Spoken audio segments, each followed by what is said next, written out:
Hello everyone, welcome you arts academy triple A. My name is Ankur Verma. आज की class में जो हमारा चैप्टर चल रहा है वो है द एंड ऑफ बायपोलैरिटी। आज की क्लास से हम इसके नए टॉपिक के बारे में स्टार्ट करने जा रहे हैं और जो हमारा मेन नया जो टॉपिक है वो क्या है, गॉर्बाचेव एंड द डिसइंटीग्रेशन। आज की क्लास में हम मेन डिस्कस करेंगे कि गॉर्बाचेव कौन थे और इसके साथ साथ डिसइंटीग्रेशन मतलब क्या होता है। तो सबसे फर्स्ट गॉर्बाचेव की बात करें तो गॉर्बाचेव एक पर्सन है, एक व्यक्ति है, एक लीडर है। वो भी किसके लीडर हैं? यूएसएसआर के लीडर थे। कौन थे? मिखाइल गॉर्बाचेव। तो मिखाइल गॉर्बाचेव की अगर हम बात करें तो मिखाइल गॉर्बाचेव लीडर थे और वो लीडर किसके थे? यूएसएसआर के थे। इतनी बात क्लियर होगी। तो नेक्स्ट इसमें जो वर्ड है वो निकल के आता है डिसइंटीग्रेशन। डिसइंटीग्रेशन मतलब होता है कोई चीज़ का टूटना या ब्रेक डाउन होना। ठीक, तो सेम एज इट इज़ इस टॉपिक में मेन हम पढ़ेंगे क्या। तो सबसे पहले तो हम बात करेंगे मिखाइल गॉर्बाचेव के बारे में, कौन कौन से थे, क्या क्या इन्होंने काम किया, क्यों किया, क्या रीज़न थे, ये सारी बातें हम इसमें करने जाएंगे। इसके साथ साथ सेकंड हम बात करेंगे डिसइंटीग्रेशन। डिसइंटीग्रेशन वो भी किसका, कौन टूटा? यूएसए नहीं, बल्कि यूएसएसआर टूटा, यूएसएसआर ब्रेक डाउन हुआ।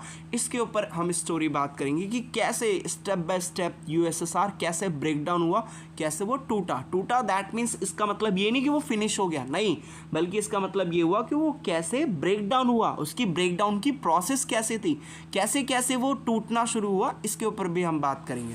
बट आज की क्लास में हम डिस्कस करेंगे मिखाइल गॉर्बाचेव के बारे में। तो सबसे फर्स्ट मिखाइल गॉर्बाचेव का कुछ इंट्रोडक्शन जान लेते हैं। तो इंट्रोडक्शन में सबसे फर्स्ट कहते हैं भाई पैदा कब हुए।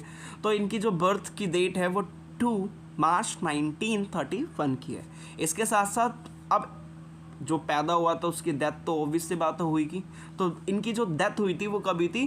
30 अगस्त 2022। दैट मीन्स पिछले साल ही, मतलब कि 2000 कुछ ही टाइम हुआ है इनका।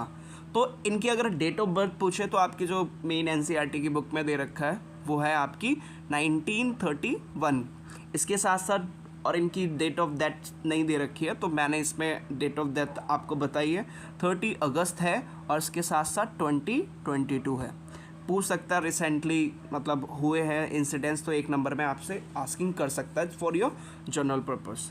तो फर्स्ट पॉइंट आपको क्लियर हुआ होगा। मिखाइल गॉर्बाचेव की बात कर रहे हैं तो मिखाइल गॉर्बाचेव का कुछ इंट्रोडक्शन में इसमें बोला कि इनकी जो डेथ हुई थी, मतलब कि इनकी जो बर्थ हुआ, पहले तो बर्थ कब हुआ था? 1931। अगर फुल डेट है तो फुल डेट आपको याद कर सकते हो तो अच्छी बात है। 2 मार्च 1931 इनकी क्या है? डेट ऑफ बर्थ है।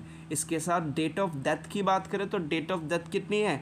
30 अगस्त 2022। इसके साथ साथ आगे हम बात करते हैं नेक्स्ट पॉइंट। अब इसमें नेक्स्ट पॉइंट क्या कहता है? नेक्स्ट पॉइंट कह रहा है भाई last leader of the Soviet union. Soviet union मतलब कि यूएसएसआर। यूएसएसआर के जो लास्ट लीडर थे या कह सकते हैं लास्ट प्रेसिडेंट जो थे वो कौन थे? मिखाइल गॉर्बाचेव थे। इसके ऊपर भी एक मार्क्स के क्वेश्चन आपसे पूछ सकता है, who was the last leader of Soviet Union and he also like other. एक और क्वेश्चन अगर पूछे तो इसमें क्वेश्चन ये कह सकता है, who was the last president of USSR. तो यूएसएसआर के जो लास्ट प्रेसिडेंट थे वो कौन थे? मिखाइल गॉर्बाचेव थे। कब से कब तक? अगर इनके टाइम पीरियड की बात करें तो 1985 में ये बने थे और 1991 तक ये रुके थे। मतलब कि 1991 के बाद क्या हो गया था? जो यूएसएसआर था उसका ब्रेक डाउन हो गया था, मतलब वो टूट गया था। कितने पार्ट्स में? 15 पार्ट्स में। मैंने आपको प्रीवियस क्लासेस में बता रखा है कि जो यूएसएसआर है वो कितनी कंट्रीज से मिलके बना था? 15 कंट्रीज से मिलके बना था। और 1991 में ये क्या हुआ था? 1991 में ये 15 कंट्रीज में ही ब्रेक डाउन हो गया था, टूट गया था। इसके बाद आगे बात करते हैं। नेक्स्ट पॉइंट क्या आता है? Become general secretary of the communist party of the Soviet Union in 1985। 1985 में क्या हुआ? 1985 में जो कम्युनिस्ट पार्टी थी, आपको पता ही है एक ही पार्टी थी वहाँ पे सोवियत यूनियन के अंदर, तो कम्युनिस्ट पार्टी के क्या बन गए? ये जनरल सेक्रेटरी बन गए, मतलब सबसे बड़े सबसे ऊपर वाली पोस्ट पे पहुँच गए थे। या फिर ये भी कह सकते हैं कि he became like president of the USSR in 1985। तो 1985 में ये क्या बने? प्रेसिडेंट कह सकते हैं या जनरल सेक्रेटरी भी कह सकते हैं, कोई इशू नहीं है। दोनों यही बने थे। कब बने थे? 1985 में। और कौन सी पार्टी के बने थे भाई? कम्युनिस्ट पार्टी के थे। एक ही पार्टी तो थी, किसके अंदर? यूएसएसआर के अंदर। नेक्स्ट पॉइंट क्या कहता है भाई? नेक्स्ट पॉइंट देखते हैं। नेक्स्ट पॉइंट कहता है reforms were necessary to keep the USSR abreast of the information and technological revolution taking place in the West। अब क्या कहता है, ध्यान से सुनिए। इसमें कहता है reforms was necessary, reforms were necessary. अब इसमें जब जिस पोजीशन पे ये बने थे 1985 में, तो हमने अगर इसके ड्रॉबैक्स के ऊपर बात करें तो हमने देखा था कि धीरे धीरे वहाँ का जो सोवियत सिस्टम था वो बिल्कुल ही बेकार होता चला जा रहा था। तो जब जिस टाइम पे ये बने थे तो इनको लगा कि भाई अब हमें क्या करने पड़ेंगे? रिफॉर्म्स करने पड़ेंगे। रिफॉर्म्स को हिंदी में कहते हैं कुछ सुधार करने पड़ेंगे। क्यों सुधार करने पड़ेंगे? इसका मेन नेसेसरी बन गया था। सुधार करना इस टाइम पे बहुत ही ज़्यादा ज़रूरी हो गया था। किसके लिए? मेन यूएसएसआर के लिए। क्यों? अगर वो रिफॉर्म्स नहीं करते तो वो क्या बहुत पीछे चले जाते। वो भी किससे? यूएस से। किससे चले जाते भाई? यूएस से। तो अब यूएस से कैसे चले जाते? ऐसे चले जाते क्योंकि इसमें कहता है रिफॉर्म्स वर नेसेसरी। रिफॉर्म्स बहुत ज़्यादा ज़रूरी हो गए थे। किसके लिए? यूएसएसआर के लिए। क्यों? क्योंकि USSR abreast of information and technological revolution taking place in the West. मतलब कि इस टाइम पे 1985 के टाइम पर वेस्ट में क्या हो रहा था? वेस्ट में बच रही थी धूम। भाई धूम किस चीज़ की धूम? मतलब कि वेस्ट में भाई, वेस्ट के जितने भी लोग थे, वेस्टर्न कंट्रीज जो थी, वो लग रही थी भाई रेवोल्यूशन करने में। रेवोल्यूशन मतलब कि क्रांति करने में। किस चीज़ की क्रांति वहाँ पे शुरू हो गई भाई?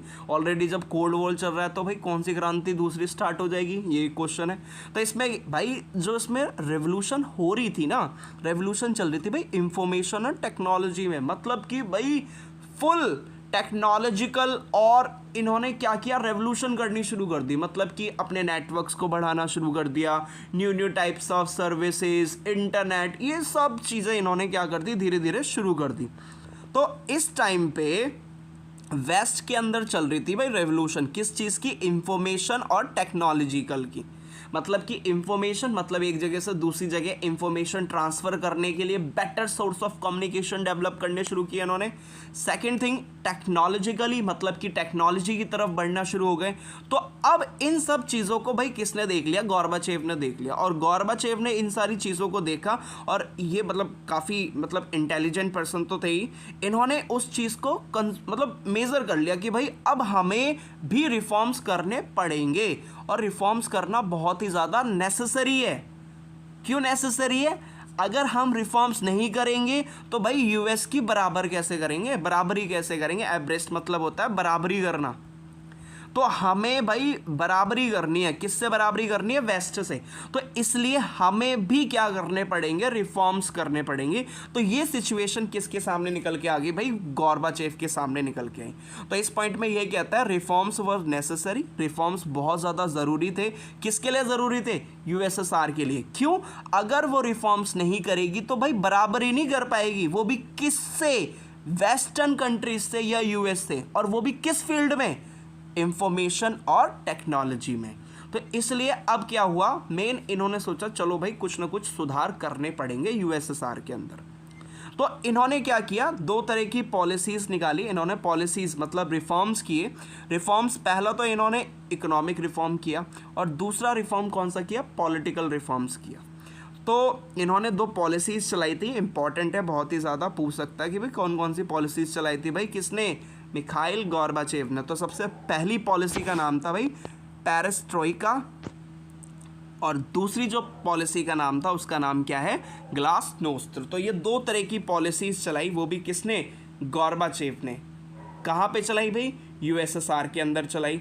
तो पहली जो पॉलिसी थी, अगर हम बात करें मिखाइल जो गोर्बाचेव ने चलाई थी, जो पहली पॉलिसी थी उसका नाम था मेन पेरेस्ट्रोइका, जिसका मतलब क्या होता है? इसका मतलब क्या होता है? इसका मतलब होता है रीस्ट्रक्चरिंग। रीस्ट्रक्चरिंग मतलब कि इसको हिंदी में कह सकते हैं पुनर्रचना। पुनर्रचना दैट मीन्स रीस्ट्रक्चर। स्ट्रक्चर मतलब कि कोई चीज़ बनी हुई है उसको फिर से बनाना। तो रीस्ट्रक्चरिंग कहलाता है। तो इन्होंने क्या किया, इन्होंने कई सारे पॉलिटिकल रिफॉर्म्स देना शुरू कर दिए और इसके साथ रीस्ट्रक्चरिंग करना शुरू कर दिया। मतलब अपने जो ग्रुप्स थे, मतलब जो इन्होंने कहा कि आप क्या कर सकते हो, जैसे कि यूएसएसआर के अंदर जो 15 कंट्रीज़ थी, तो 15 कंट्रीज से इन्होंने कहा कि भाई आप है ना दूसरी जो ऑर्गेनाइजेशन है उनसे भी जाके आप क्या कर सकते हो, अपने रिलेशंस बना सकते हो। और इसके साथ साथ इन्होंने जो एग्जिस्टिंग, मतलब कि उस टाइम पे जो सोवियत सिस्टम चल रहा था उसको इम्प्रूव करने की फिर से कोशिश की। यहाँ पे डेमोक्रेटिक सिस्टम लाने की कोशिश की, लोगों को राइट टू फ्रीडम देना शुरू कर दिया। और इसके साथ साथ मेन स्पीच कि लोग क्या कर सकें, बोल सकें, इस तरह की इन्होंने रिफॉर्म्स करने शुरू कर दिए। और वो भी किससे, रीस्ट्रक्चरिंग मतलब फिर से इन्होंने क्या किया, यूएसएसआर के अंदर फिर से नई नई चीज़ों को डेवलप करना शुरू किया। For the example democratic system लाना इन्होंने शुरू कर दिया। अब ग्लासनोस्त्र मतलब क्या होता है, ग्लासनोस्त्र मतलब होता है ओपननेस मतलब कि खुलापन मतलब कि आज़ादी मतलब कि फ्रीडम। जो भी इनकी कंट्रीज़ थी यूएसएसआर की, जैसे 15 कंट्रीज़ थी, तो उनको कहा कि भाई जाके तुम दूसरी कंट्रीज़ में जाकर उनसे बात भी कर सकते हो और उसके साथ रिलेशंस भी रख सकते हो और उनके यहाँ तक कि ऑर्गेनाइजेशंस में भी उनके शामिल हो सकते हो। तो इस तरह के रिफॉर्म्स चलाए भाई, किसने चलाए भाई, मिखाइल गोर्बाचेव ने चलाए। और इनकी अगर पॉलिसीज़ या इनके रिफॉर्म्स के बारे में पूछे कौन कौन से चलाया था, तो दो थे। एक तो पेरेस्ट्रोइका, जिसका मतलब होता है रीस्ट्रक्चरिंग, मतलब फिर से इन्होंने इम्प्रूव किया, कैसे डेमोक्रेटिक सिस्टम लाया। और इसके साथ साथ मेन क्या किया इन्होंने, डेमोक्रेटिक सिस्टम के साथ लोगों को राइट टू स्पीच भी देनी शुरू कर दी, राइट टू फ्रीडम भी दिया और इसके साथ साथ स्पीच भी दिया। तो इस तरह की इम्प्रूवमेंट किया। और ग्लासनोस्ट की बात करें तो इसका मतलब ओपननेस किया, मतलब कि अब वेस्टर्न कंट्रीज़ के साथ भी थोड़े से अच्छे रिलेशन बनाने शुरू कर दिए। क्यों भाई, वेस्टर्न कंट्रीज़ टेक्नोलॉजी जब डेवलपमेंट कर रही है तो इनके साथ भी शेयर करेंगे। तो इस तरह के रिलेशन रिफॉर्म्स करने शुरू कर दिए, वो भी किसने भाई, मिखाइल गोर्बाचेव ने। नेक्स्ट पॉइंट क्या कहता है, नेक्स्ट पॉइंट कहता है stop the arm race with the US के साथ। भाई अब क्या दिया, बहुत होगी लड़ाई, बहुत लड़ लिए, अब बहुत हथियार बना लिया, अब थोड़ा बहुत इन्वेस्टमेंट हम किस में करेंगे, एग्रीकल्चर में भी करेंगे, इंडस्ट्रीज़ में करेंगे, टेक्नोलॉजी में करेंगे। बहुत ज़्यादा तुमसे लड़ाई कर ली, बहुत ज़्यादा हथियारों की होड़ कर ली। मतलब कि आर्म्स मतलब कि हथियार, रेस मतलब कि लड़ाई, या फिर मेन एक तरह की रेस करनी शुरू कर दी, भाई कौन कितने ज़्यादा हथियार बना सकता है। तो इस तरह की इन्होंने कहा भाई बहुत होगी, बहुत हथियार बना लिए हमने, अब बंद कर दो। तो इन्होंने उस चीज़ को स्टॉप कर दिया। सेकंड थिंग कहता है withdrew Soviet trophs from the Afghanistan and eastern Europe. अब क्या किया इन्होंने कि कुछ ट्रॉप्स जो सोल्जर्स थे वो थोड़े ईस्टर्न यूरोप में थे और इसके साथ अफगानिस्तान में भी थे। तो उन्होंने कहा भाई वापस आ जाओ, बहुत ज़्यादा तुमने क्या किए, लड़ाइयाँ कर ली, अब कोई बात नहीं, अब उनको वापस लाने का समय है। तो पहला तो इन्होंने यही काम किया कि भाई एक तो आर्म रेस जो थी उसको स्टॉप कर दिया। Second thing withdrew Soviet trophs, जो सोवियत ट्रॉप्स थे, सोवियत ट्रॉप्स कहाँ पे थे भाई, अफगानिस्तान में थे और ईस्टर्न यूरोप में थे, वापस बुला लिया उन्होंने, आ जाओ वापस, वहाँ से निकाल लिए अपने। इसके साथ साथ अगला क्या है, help in the unification of Germany. Germany की यूनिफिकेशन मतलब होता है एक करना या एकीकरण करना। पहले मैंने आपको बताया था जर्मनी भी दो पार्ट्स में बटा हुआ था। अगर हम बात करें जैसे जर्मनी ये है तो जर्मनी भी दो पार्ट्स में था, एक तो भाई ईस्ट की मतलब कि यूएसएसआर की तरफ था और इसके साथ दूसरी भाई यूएस की तरफ था। इन्होंने क्या किया, मदद कर दी, भाई चलो कोई बात नहीं, जो तुम अलग हो हम इस अलग वाली लाइन को हटा देते हैं और जर्मनी का क्या कर देते हैं, यूनिफिकेशन कर देते हैं। अच्छी बातें इन्होंने करनी शुरू कर दी। तो इन्होंने मदद भी कर दी भाई जर्मनी की, किस चीज़ में, यूनिफिकेशन में। अब जर्मनी क्या हो गया, एक हो गया। इसके साथ साथ एंडेड द कोल्ड वॉर। इन्होंने ये भी सोचा कि भाई जो कोल्ड वॉर चल रही है किसके बीच में चल रही थी, यूएस और इसके साथ साथ यूएसएसआर के बीच में। मैंने आपको पहले ही बता रखा है, कोल्ड वॉर नाम से ही समझ में आ रहा है, वॉर है मतलब कि लड़ाई है, फाइट हो रही है, लेकिन कोल्ड मतलब ठंडी लड़ाई हो रही है। मतलब कि यहाँ पे जो लड़ाई थी वो किसकी थी, आर्म रेस की थी, कि कौन कितने ज़्यादा हथियार बना रहा है। सेकंड थिंग इसमें कह रहा है भाई जो वॉर थी वो किस चीज़ की थी, मिलिट्री पावर की थी, कि किसके पास कितनी मिलिट्री पावर है। और ये किसकी वॉर मानी जाती है, बेसिकली वॉर मानी जाती है आइडियोलॉजी की। आइडियोलॉजी की बात करें, यूएस की आइडियोलॉजी क्या थी, कैपिटलिज्म और इसके साथ साथ डेमोक्रेसी, और यूएसएसआर की क्या थी, सोशलिज्म और कम्युनिज्म।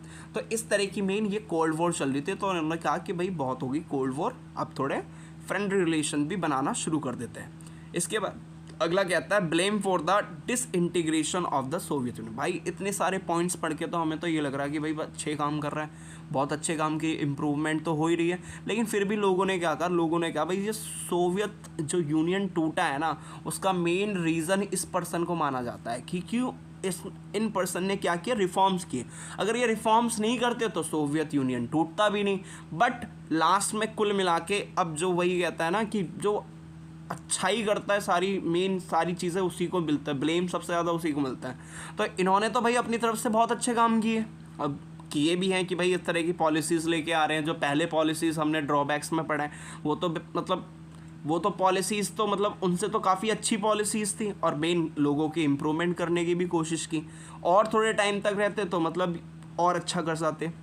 बट क्या हुआ, इनके ऊपर ब्लेम किया गया कि भाई सोवियत यूनियन जो टूटा है वो सिर्फ और सिर्फ किसके ऊपर, किसकी वजह से टूटा है भाई, मिखाइल गोर्बाचेव की वजह से सोवियत यूनियन डिसइंटीग्रेट हुआ है। मतलब कि डिसइंटीग्रेशन मतलब ब्रेक डाउन हुआ है, टूटा है, वो भी किसकी वजह से, मेन मिखाइल गोर्बाचेव। तो ये ब्लेम भी इनके ऊपर लग गया।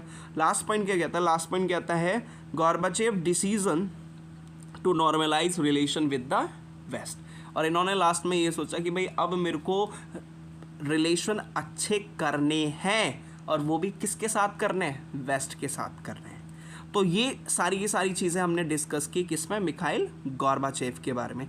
नॉर्मल इजी है, बहुत ही ज़्यादा मतलब इम्पॉर्टेंट तो है। क्यों, क्योंकि लास्ट लीडर थे भाई सोवियत यूनियन के, तो इनसे पूछ लेता है एक आध क्वेश्चन कभी कभार। इसके साथ साथ पूछ सकता है मिखाइल गोर्बाचेव का मेन बर्थ कब हुआ 1 नंबर में, और डेथ कब हुई थी मेन 2022 में। लास्ट लीडर थे भाई सोवियत यूनियन के, कब से कब तक रहे, 1985 टू 1991 में। 1991 इसलिए कहा क्योंकि यूएसएसआर इस टाइम पे डिसइंटीग्रेट हो गया था, मतलब टूट गया था। इसके बाद क्या था, 1985 में ये क्या बन गए, कम्युनिस्ट पार्टी के जनरल सेक्रेटरी बन गए, या कह सकते हैं प्रेसिडेंट बन गए। आगे पॉइंट क्या आता है, इन्होंने देखा कि भाई अब हमें रिफॉर्म्स करने बहुत ही ज़्यादा ज़रूरी है। क्यों, क्योंकि यूएसएसआर को करनी है बराबरी, और वो भी किस फील्ड में करनी है, इंफॉर्मेशन और टेक्नोलॉजी की फील्ड में, और वो भी किससे करनी है भाई, वेस्ट से करनी है। तो इसी चीज़ को देखते हुए, मद्देनज़र रखते हुए इन्होंने 2 तरह की क्या चलाई, पॉलिसीज़ चलाई, 2 रिफॉर्म्स चलाई।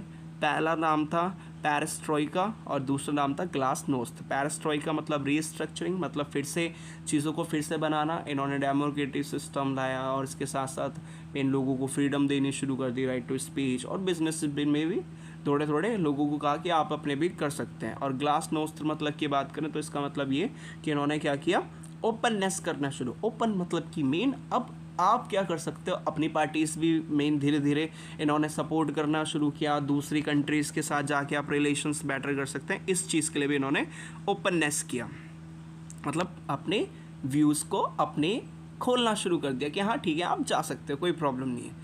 इसके साथ इन्होंने क्या किया, जो आर्म रेस चल रही थी किसके साथ, यूएस के साथ, उसको बंद कर दिया। अपने ट्रॉप्स को वापस बुला लिया अफगानिस्तान और इसके साथ साथ ईस्टर्न यूरोप से। इसके बाद कहता है help the unification of Germany. Germany की यूनिफिकेशन में इन्होंने मदद की। कोल्ड वॉर के एंड होने में, उसको एंड करने में भी इन्होंने मदद की। इसके साथ बट इन पे ब्लेम लग गया। किस चीज़ का ब्लेम लगा कि भाई जो सोवियत यूनियन टूटा है वो सिर्फ और सिर्फ मेन इन पर्सन की वजह से टूटा है, ये भी ब्लेम लग गया, बताओ भाई। और लास्ट में क्या था, इन्होंने फाइनली अपने ऐसे डिसीजंस लिए, मतलब कि इनके डिसीजंस इन्होंने लेने शुरू किए जिससे ये क्या कर सके, नॉर्मलाइज, मतलब नॉर्मल कर सके रिलेशंस, वो भी किसके साथ, वेस्ट के साथ। तभी तो जाके ये क्या कर पाएंगे, बिजनेस कर पाएंगे और अपनी इकोनॉमी को क्या कर पाएंगे, इकोनॉमी को ग्रो कर पाएंगे। तो ये सारी चीज़ें इन्होंने करनी शुरू। अब क्वेश्चन कैसे पूछता है भाई, क्वेश्चन एक बार देख लेते हैं कब कब किस किस ईयर में इनसे रिलेटेड क्वेश्चंस आए हैं।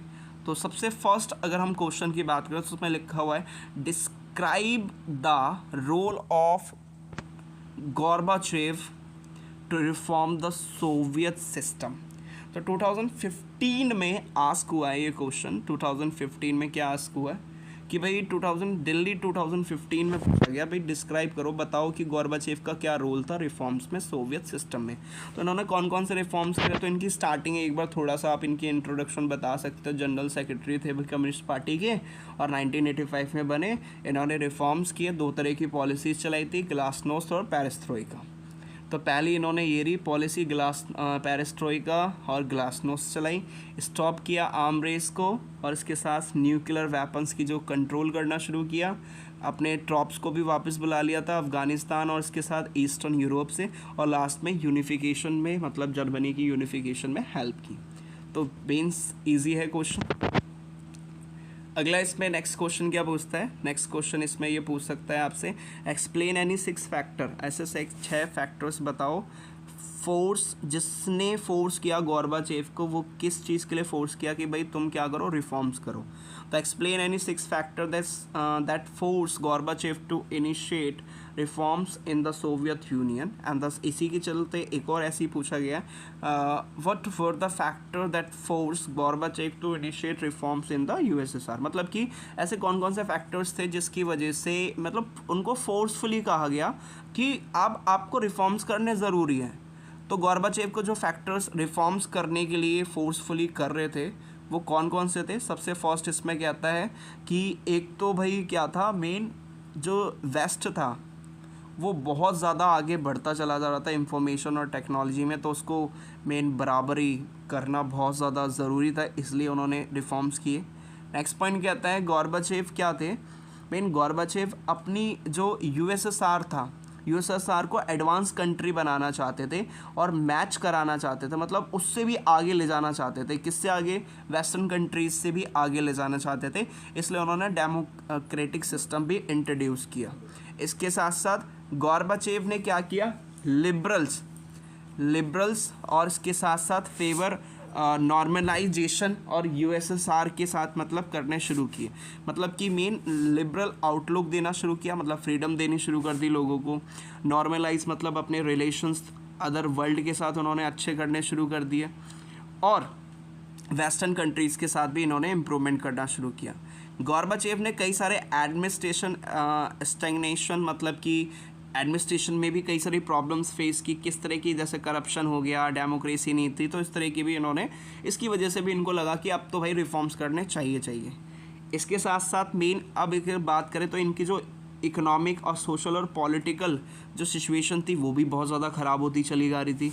इसके साथ जो मिलिट्री और पॉलिटिकल सुप्रीमेसी थी वो भी इनकी धीरे धीरे डेक्लाइन होती चली गई थी, क्योंकि काम ही नहीं हो पा रहा था।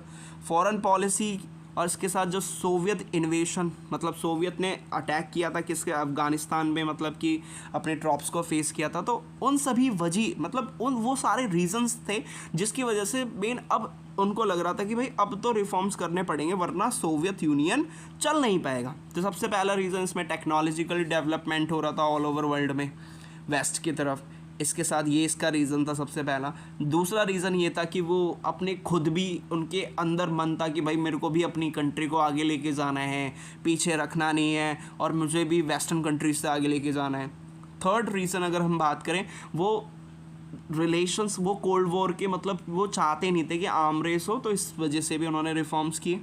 इसके साथ साथ उन्होंने देखा क्या एडमिनिस्ट्रेशन में भी कई सारी कमी आ रही है, लैक ऑफ डेमोक्रेसी है और करप्शन भी चल रहा है, तो इसलिए भी उन्होंने लगा कि भाई अब रिफॉर्म्स करने।